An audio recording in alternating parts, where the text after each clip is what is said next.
Bom dia, boa tarde, boa noite, dependendo da hora que nos assiste. Estamos nos Bastidores da Arte com Osvaldo Focatinoa, um programa de YouTube vocacionado a fazedores de arte, com destaque para escritores, autores, para toda a gente que conseguiu transformar o seu pensamento em obra de facto. Este espaço é seu. E hoje temos a honra de receber o Dr. Horácio Lembe, sociólogo, docente, que escreveu duas obras com um tema muitíssimo pertinente para as nossas sociedades atuais. O Dr. Horácio decidiu falar sobre corrupção, no momento em que todas as nossas sociedades enverdam por uma luta para combater este mal que tanto afeta as sociedades. Dr. Horácio Lembe, bom dia, boa tarde, boa noite. Ok, sim senhora. Muito obrigado, bom dia, boa tarde, boa noite. Dr. Horácio, por que o levou a escrever um livro sobre corrupção? Ok, primeiramente quero agradecer ao Sr. Osvaldo Muito obrigado, pelo doutor. convite formulado e também quero agradecer aqui à livraria O Barquinho por ter nos acolhido para esta sessão e elogio imenso a oportunidade que me estão a conceder de estar aqui com vocês. O que levou a escrever o livro? Primeiro, são vários fatores que levaram vários fatores motivacionais que levaram a escrever o livro. Dentre eles estão relacionados à experiência pessoal que tivemos de enfrentar. Faço referência a quando eu acho que atingi os 14 anos de idade, precisava tratar o bilhete de identidade. Né? Já se falava muito de corrupção, os mais velhos já debatiam isso. E para tratar o bilhete de identidade foi um Deus nos acuda, né? Na recolha dos assentos de nascimento e assim por diante, recolher as repartições fiscais. Já tinha percebido que alguma coisa estava muito burocratizada, né? Eu tenho a minha cédula e porquê de tanta desconfiança para tratar um bilhete de identidade? E o agravante foi quando precisávamos tratar o passaporte, não é? Porque a ideia era fazer o ensino médio no exterior do país e porque o país estava em guerra, ali conseguimos perceber, né, como é que a situação do país estava para podermos tratar o passaporte. Foi uma situação, era alguma coisa que eu carregava independentemente de não ter havido um grande apoio por parte da família, porque a família nunca quer perder os filhos, mas é alguma coisa que eu decidi, eu tenho que sair daqui, eu vou fazer formação fora de Angola, aqui nós estamos em guerra e no caso que não há condições. Mas as dificuldades para tratar um passaporte criou-me um certo trauma. E quando estive a fazer o ensino médio, isto no Instituto Médio Normal de Educação, Antônio Jacinto, e já lidava com disciplinas como psicologia e filosofia, inspirou-me a escrever um poema musical com o título A Ontogênese do Angolense. Muito bem. E com 16 anos de idade, a escrever um poema de quase 3 páginas, era muito desabafo. Muito desabafo. Era muito emotivo aquele poema. Os meus primos leram aquilo e disseram, mas é melhor não te meter nessas confusões. Mas quando, em 2014, quando estava a fazer a minha primeira especialização, isso depois da licenciatura, especialização em investigação e intervenção social, eu quis tratar de um tema de intervenção social, que era a corrupção. Mas devido às limitações do próprio curso, então não tinha como fazer.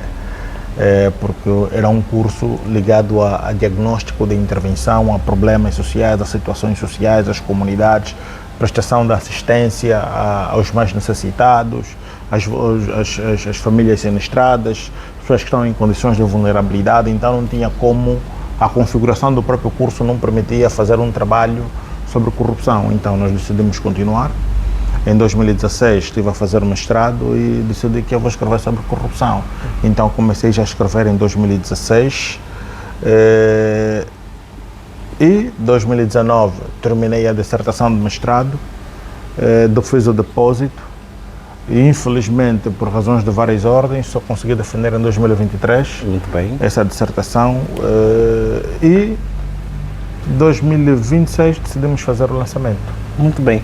Doutor, para quem não tem noção, como é que podemos compreender o que é a corrupção? Se puder fazer também um pequeno enquadramento histórico para quem nos acompanha ter uma noção de que fenômeno é este que estamos a falar.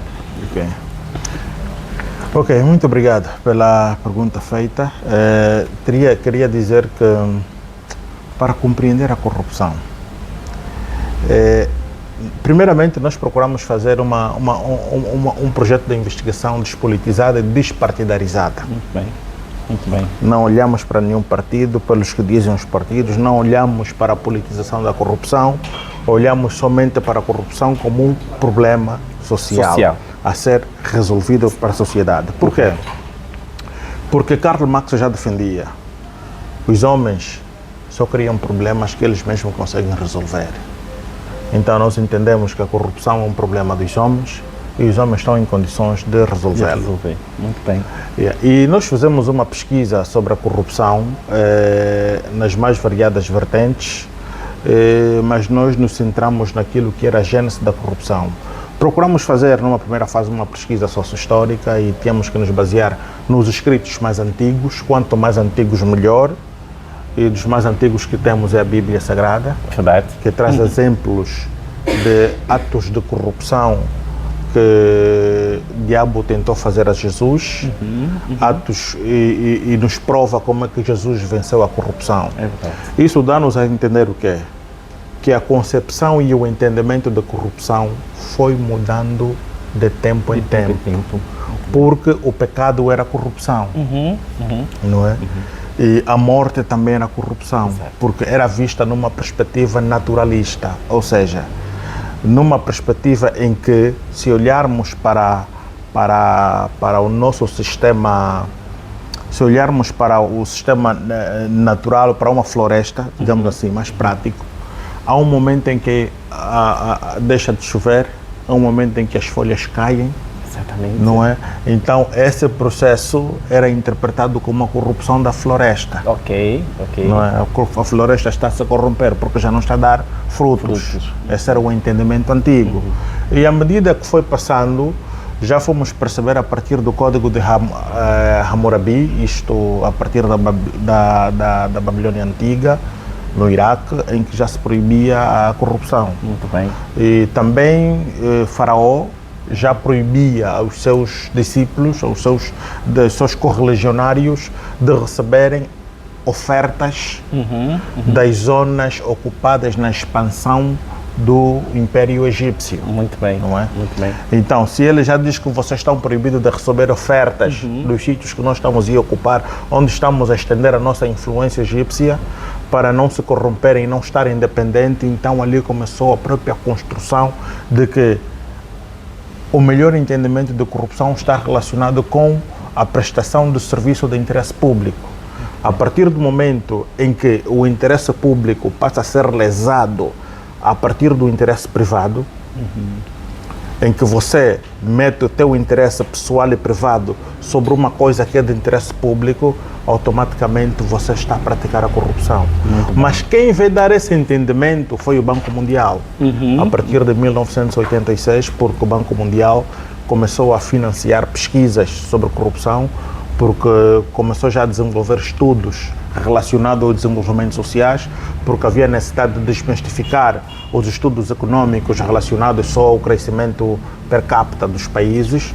Os países cresciam em termos mas socialmente as pessoas não estavam a crescer, as pessoas não estavam a evoluir, não estavam a ter poder de compra. Ou seja, os países tinham receitas, mas a população continuava pobre. Muito bem. Então o Banco Mundial teve que reverter os seus estudos, as suas linhas de atuações, que teve que estar direcionada ao desenvolvimento humano das pessoas. E logo eles vieram trazer essa lógica de que a corrupção é toda ação ou omissão que resulta do abuso excessivo do interesse público para ganho privado. Muito bem. Doutor, vai repetir essa definição. A corrupção é toda ação ou omissão que resulta do uso abusivo de funções públicas para o interesse privado. Muito bem. A partir do momento que metes os teus interesses pessoais por cima de um interesse de todos, de um interesse coletivo, estás a praticar a corrupção. Muito bem. Porque as pessoas, quando são nomeadas para exercerem cargos públicos, devem trabalhar com base no interesse coletivo. Exatamente. na Exatamente. satisfação do próximo, com amor ao próximo. Quando este amor ao próximo se perde porque há interesse de salvaguardar alguma questão pessoal de interesse privado, automaticamente há corrupção dentro do sistema. Muito bem. Doutor, e como controlar, mitigar, eliminar, se calhar, nos teremos esse tipo de conduta, particularmente que lesam profundamente o cidadão?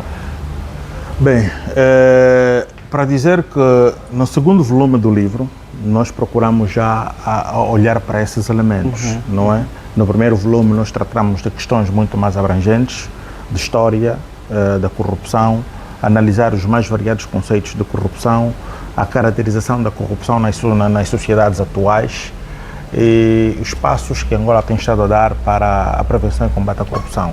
Já no segundo volume nós procuramos centrarmos nessas questões relacionadas, mas tendo a família como centro. Porque entendemos que a corrupção é um dos maiores males da sociedade e a família é o núcleo fundamental de estruturação da sociedade. E todos os dirigentes e todo cidadão saem da família. Corruptos e corruptores nasceram dentro de uma família. Aprenderam bem ou mal os modos de vida e as regras de convivência social. Agora, como prevenir? É importante que haja um contrato social. Muito bem. Deve haver um contrato social. O que é que nós queremos dizer? Que o combate à corrupção não deve ser fomentado por interesse de grupos, de partidos políticos. Para o combate à corrupção nós devemos colocar o cidadão no centro das atenções. O cidadão é o primeiro. Devemos salvaguardar. Nenhum cidadão deve se sentir lesados com práticas de corrupção. Para isso, o que é necessário? É necessário termos um contrato social, é necessário revisarmos um conjunto de normas que existem em Angola, e nós mencionamos isso nos livros. É necessário criar novas leis que o país ainda não tem. Podemos dar aqui exemplo, a lei da ficha limpa. Todo indivíduo conotado com atos de corrupção, até o seu esclarecimento, não pode ser nomeado para novos cargos, para exercer altos cargos públicos e cargos políticos. Nós temos que ter uma lei anticorrupção que venha salvaguardar todos os elementos da componente de prevenção e combate à corrupção. Quando falamos de prevenção, estamos a falar de ações de moralização da sociedade. Ou seja, deve estar nos currículos escolares, deve estar no programa de formação dos técnicos das mais variadas empresas. O indivíduo que vai fazer estágio numa empresa, está a fazer estágio, uma das primeiras aulas é não praticar corrupção dentro dessa empresa. Ok? E só estamos a falar ainda a nível da prevenção.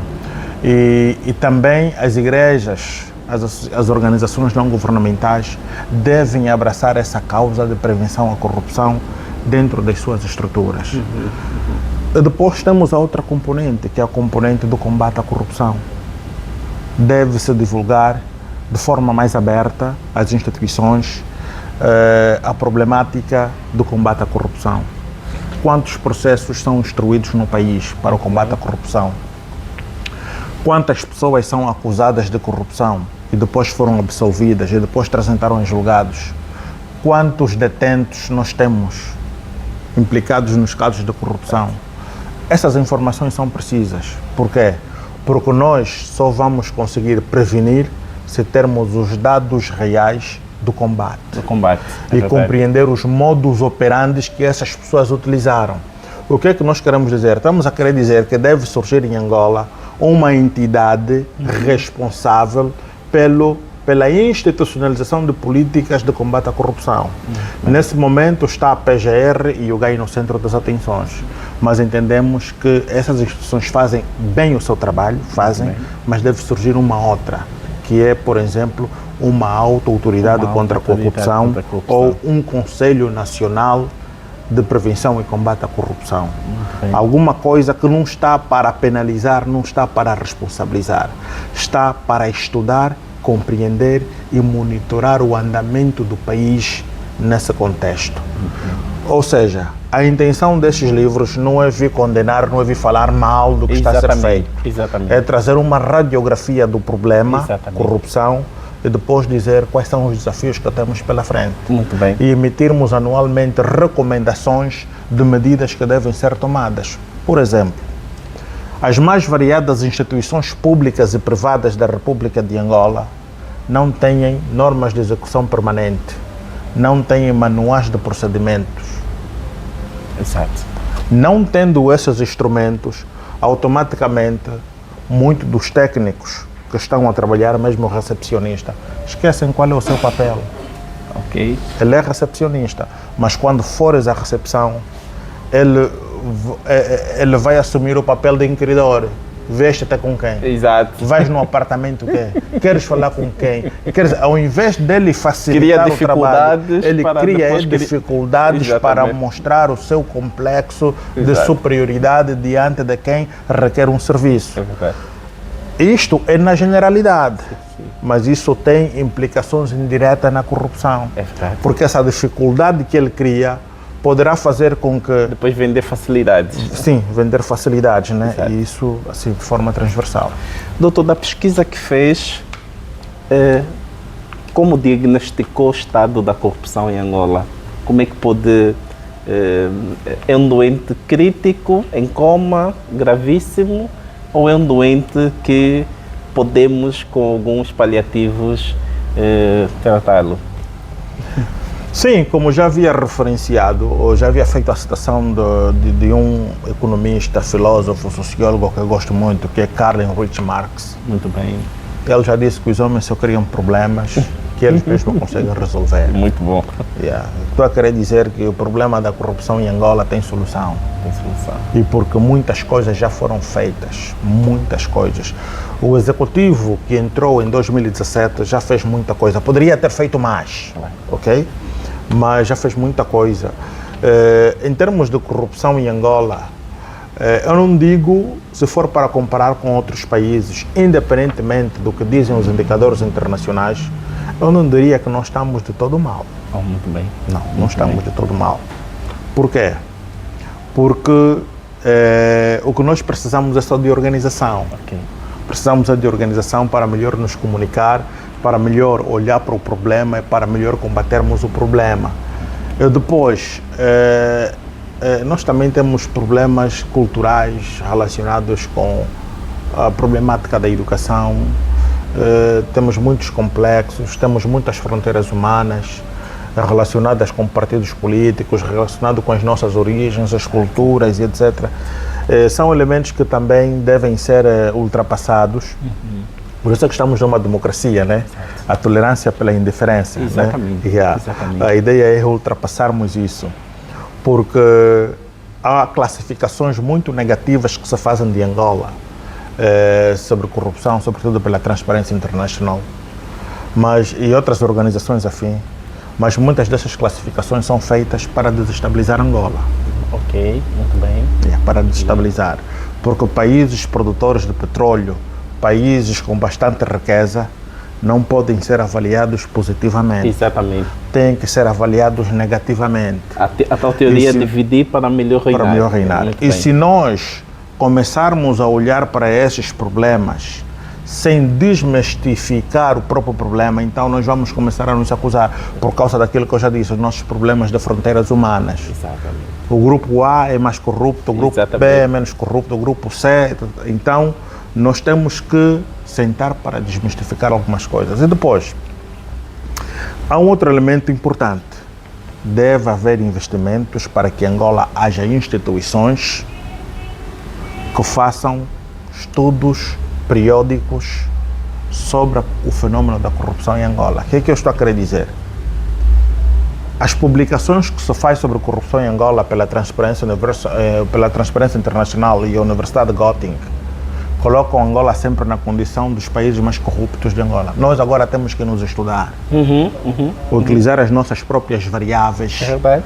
Né? É o melhor. Primeiro, desmistificar os conceitos que eles trazem de corrupção, definir um conceito que se adapta com a nossa realidade sociocultural e fazermos os estudos e a monitorização constante sobre a corrupção em Angola. E nós é que estamos a nos estudar, nós é que estamos a nos avaliar e a dizer, olha, a província de Benguela está assim. Exatamente. A província de Cabinda está na condição Y, mas a província das Lundas também está na condição, para ver qual é a província com melhor desempenho na prevenção e combate à corrupção. É isto que nós queremos dizer. E para esse efeito, eu estou a tentar desenvolver alguns projetos. Eu gostaria muito de ter feito isso com a universidade onde me formei, e porque até angolana, mas as condições não permitiram. Mas se dentre essas universidades que estão ali, se abrirem as portas, estamos a pensar desenvolver equipas vocacionadas para o efeito, só para estudar, avaliar e monitorar anualmente a problemática da corrupção em Angola. Porque o que é feito pela Transparência Internacional são inquéritos aplicados a determinados jornalistas, a grupos jornalísticos, a grupos empresariais, quer dizer, previamente identificados, né? Funcionários da British Petroleum, da Chevron e etc. São a esses que eles aplicam para como é que você trabalhou no país X, né, na missão X, é para fazer, respondendo aqui o nosso inquérito sobre a corrupção. E depois, nos anos que eles não conseguem fazer, por exemplo, fazem o inquérito em 2023, 2024 não conseguem fazer o inquérito e mantêm a mesma classificação negativa de Angola. Ok. Então temos que ser nós a falar de nós. É verdade.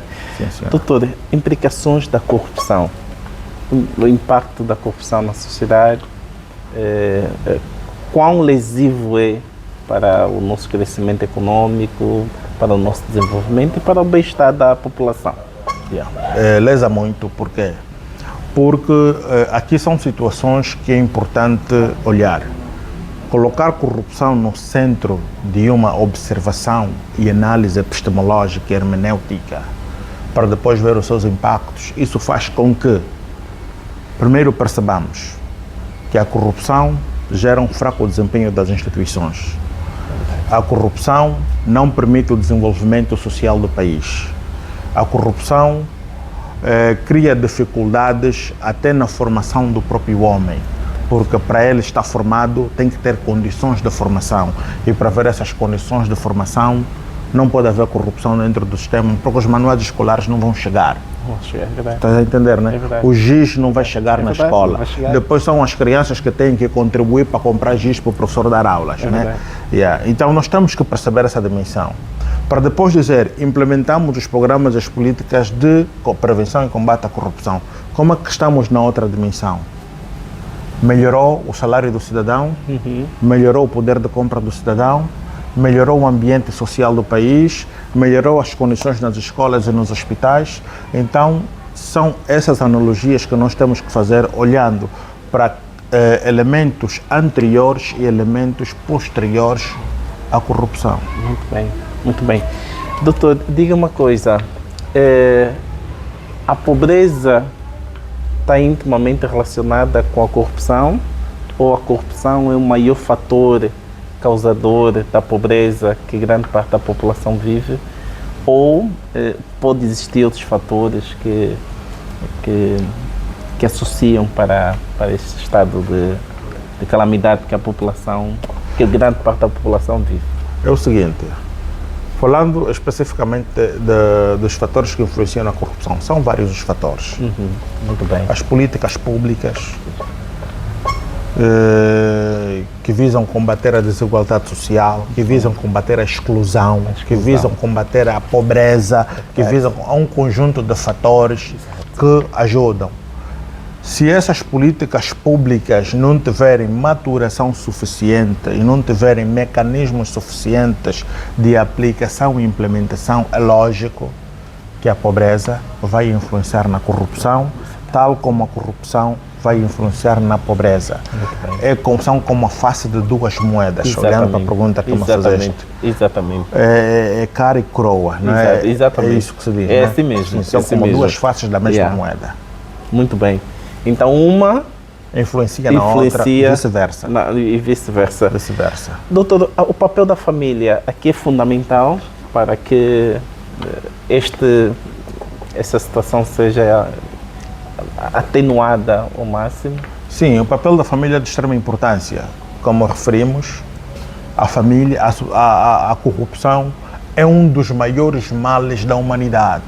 A corrupção gera genocídio, a corrupção gera holocausto, a corrupção gera guerras, gera um conjunto de problemas.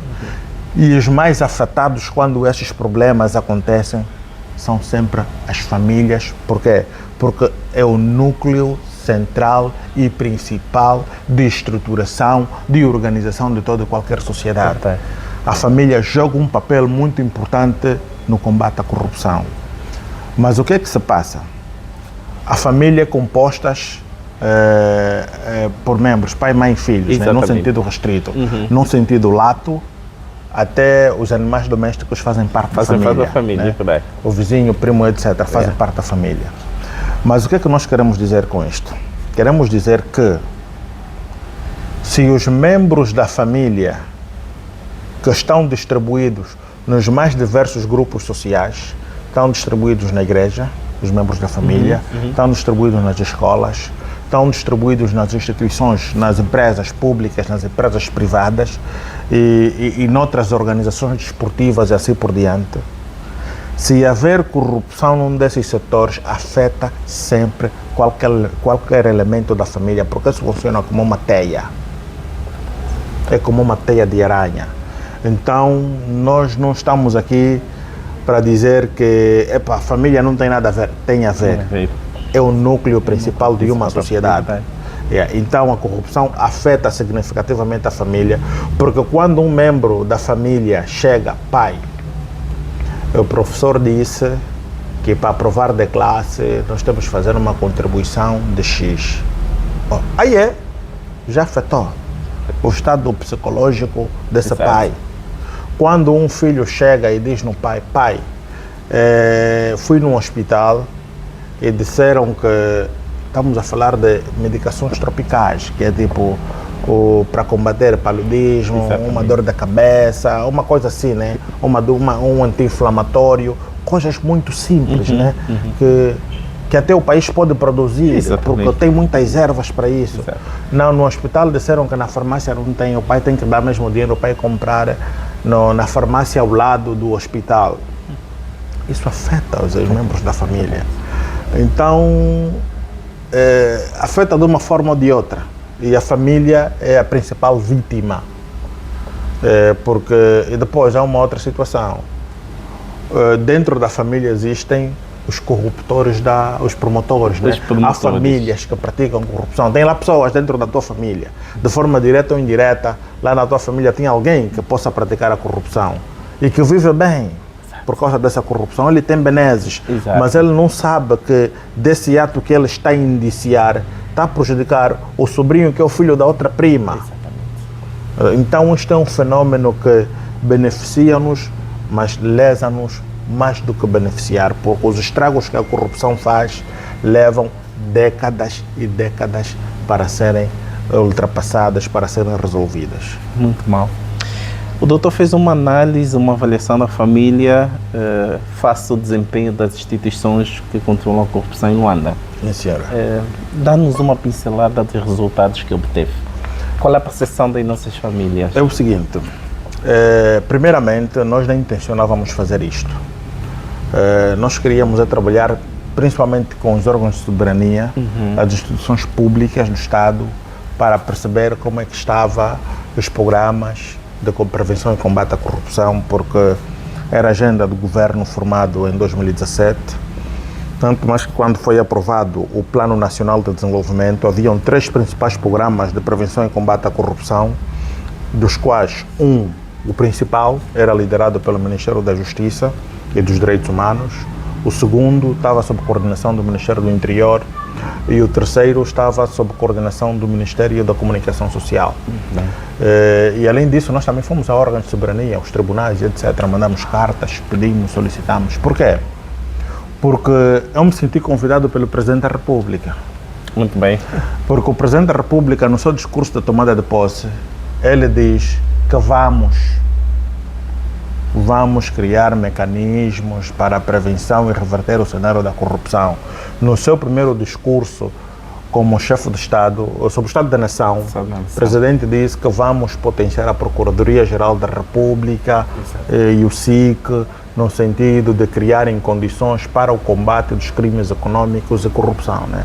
O Presidente disse mais ou menos isso nas entrelinhas. E eu ouvir o vamos, eu percebi que o presidente não disse que eu vou fazer com os meus colaboradores. A sociedade toda está convidada. O presidente a fazer. falou, vamos, então a sociedade toda está convidada, não estás a entender, né? Perfeitamente. Quem me convidou, ou quem te convidou a escrever esse livro? Não, foi o presidente da República. João Manuel Gonçalves Lourenço é que me convidou a escrever esses livros. Muito bem. Então, o que é que se passa? Depois disso, muitas dessas instituições, algumas receberam bem, deram-me o apoio necessário, deram-me os dados necessários, aquilo que eles não têm, que eu precisava, foram honestos em dizer, não, nós não temos isso e tal. Então,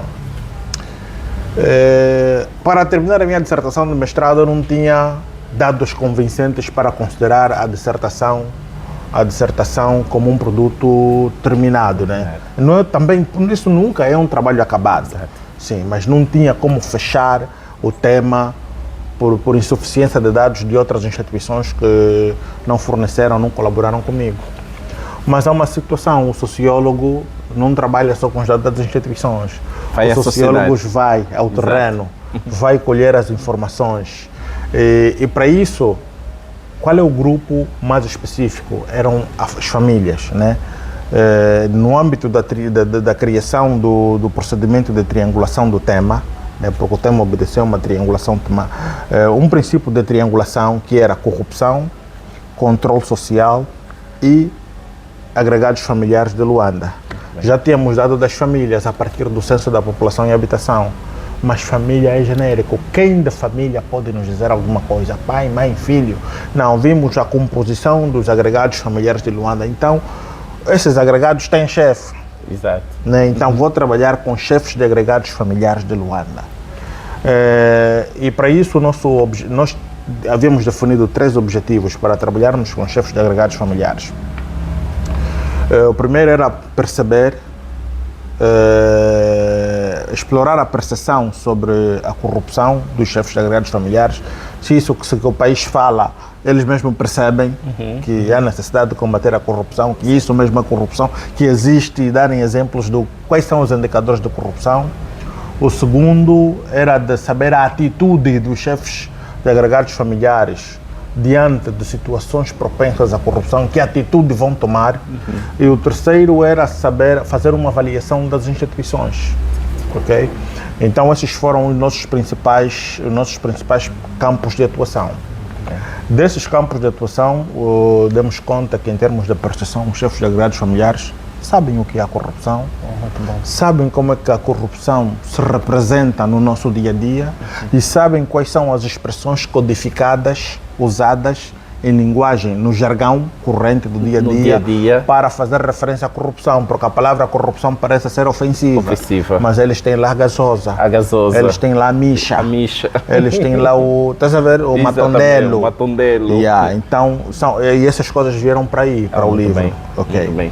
Isso é em termos de percepção, e eles ainda evidenciaram isso na pesquisa que foi feita, que a prática, das várias práticas de corrupção que existem, a que mais se faz sentir é o tráfico da influência. Não é muito suborno. Ou seja, é o padrinho na cozinha. Sim, isso dito pelos chefes de agregados familiares. Muito bem.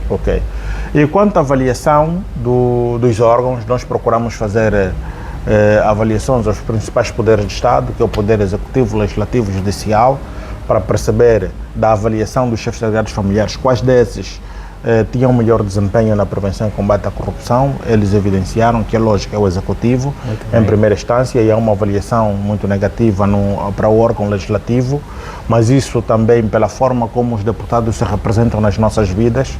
Há uma grande distância entre o cidadão e os deputados, não é?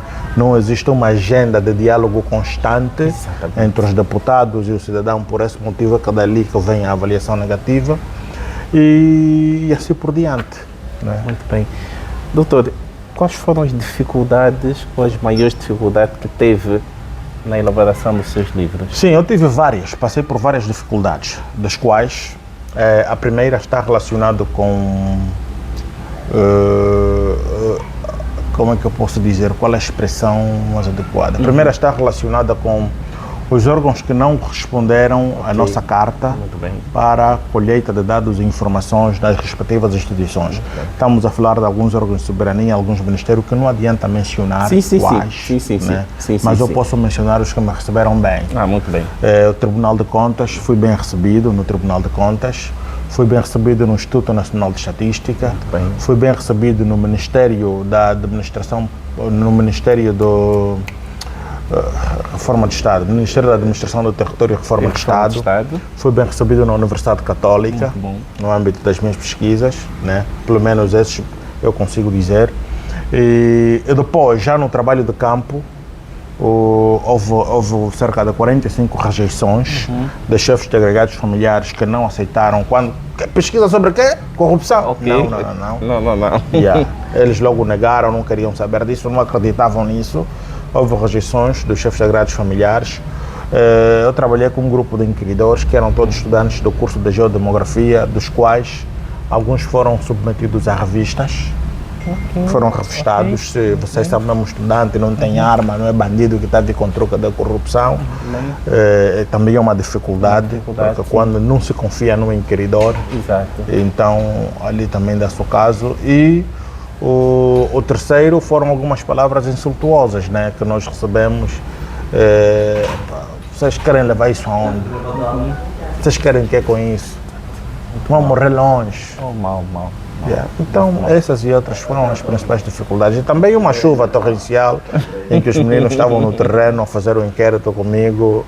Houve uma chuva em Luanda, daquelas que... E eles estavam dispersos. Nós trabalhamos na altura em todos os municípios de Luanda, dividimos por grupos, passamos por todos os municípios e temos ali a representação dos municípios e a participação dos municípios nas pesquisas. Muito bem. Doutor, onde é que, para quem nos acompanha e gostaria de ter contato com a obra, onde é que pode localizar, onde é que estão a ser vendidos? Neste preciso momento... Esteja à vontade em dar os contactos, os endereços. Neste preciso momento, a obra está a ser comercializada em vários pontos, dos quais a Livraria das Irmãs Paulinas, está a ser comercializado o livro.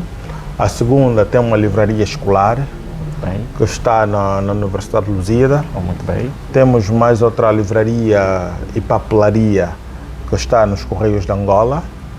E a partir da próxima semana esse livro estará em todo o país, digamos assim, em todos os postos ou terminais interprovinciais da Macon.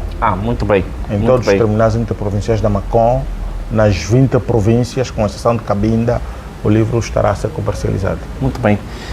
Doutor, para finalizar a nossa entrevista, eu vou pedir que me envie 2 mensagens.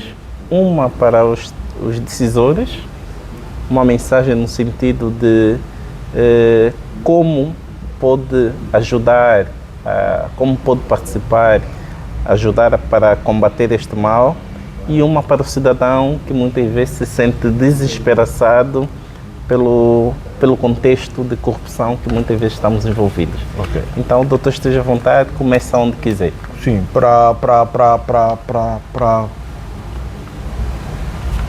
os agentes públicos, digamos assim, aqueles que têm cargos políticos e cargos públicos na República de Angola, a mensagem que eu iria passar é que o combate à corrupção deve ser feito por amor ao cidadão.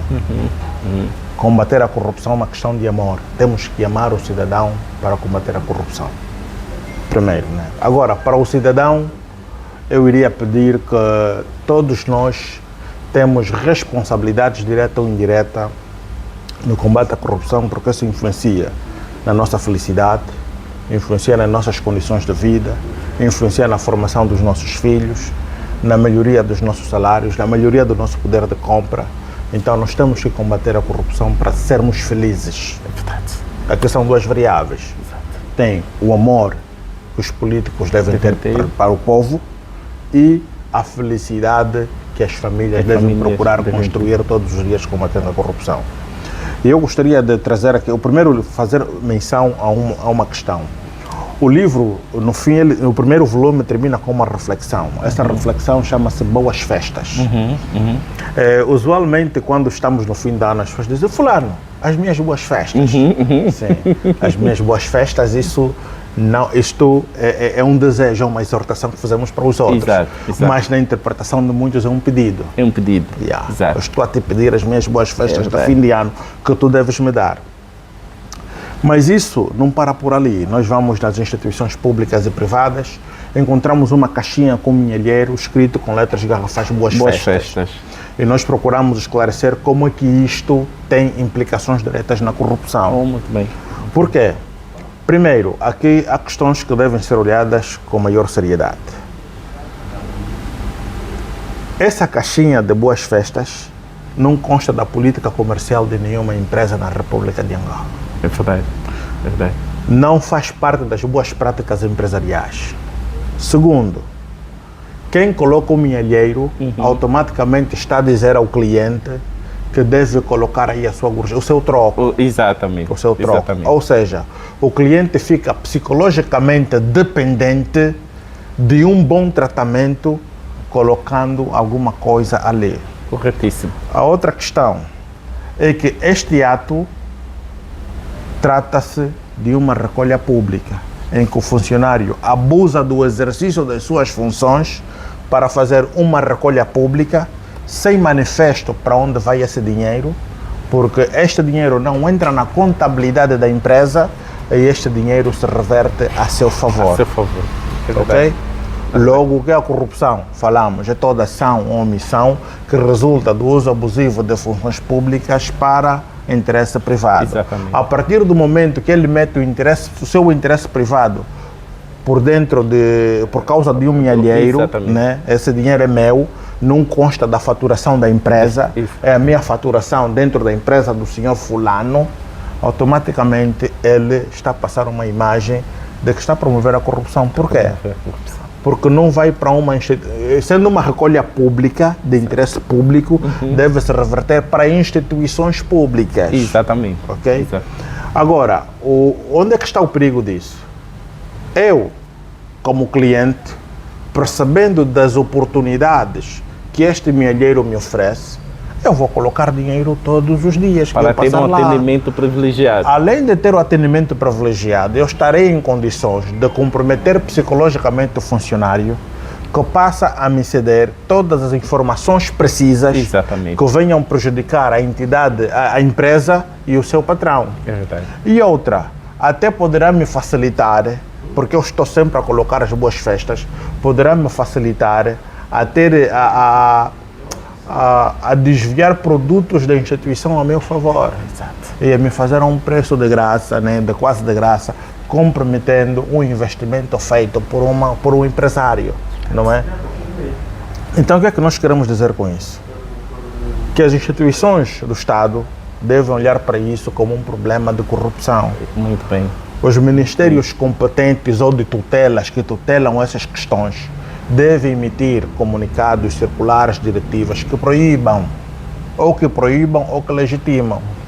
Porque nos outros países existem as gorjetas. As gorjetas são oficiais. São oficiais. Prestou um serviço de uma gorjeta, prestou outro serviço de outra gorjeta. Mas nós temos que avaliar bem na questão de Angola se queremos combater a corrupção, como é que nós vamos combater, de que forma vamos combater, porque temos muitas zonas cinzentas em abertos que ocorrem no dia a dia, em situações operacionais do cidadão. Precisamos aclarar todas essas questões. É que muitas vezes nós estamos focados na alta corrupção, mas há pequenos gestos que depois fomentados e multiplicados se tornam contribuintes para a corrupção. Só para dar um exemplo, o cidadão chinês, no princípio, quando vieram, não sei agora, não aceitavam gorjetas. Ok. Ele vem e faz um serviço na tua casa, pagaste pelo serviço, mas se quiser já até uma lata de Coca-Cola, eles não aceitavam. Porque a percepção deles é outra, foram formados para tal. Exatamente. Estou a falar ao nível das centralidades, né? Quando eles surgiram, não aceitavam nenhuma troca de favores. Exatamente. Então, essa é a construção da mentalidade que devemos fazer. Porque dás a garrafa d'água, depois vais pedir alguma coisa em troca. Em troca. Boa. Sim, senhora. Doutor Horácio Lembe, que escreveu 2 obras interessantíssimas sobre a corrupção, a qual convido a todos que nos acompanham a adquirirem nos pontos em que o doutor já indicou. Muito obrigado, doutor. Foi uma honra muito grande tê-lo consigo e vamos convidá-lo sempre que surgir uma oportunidade. Ok, muito obrigado. Obrigado nós e estamos juntos.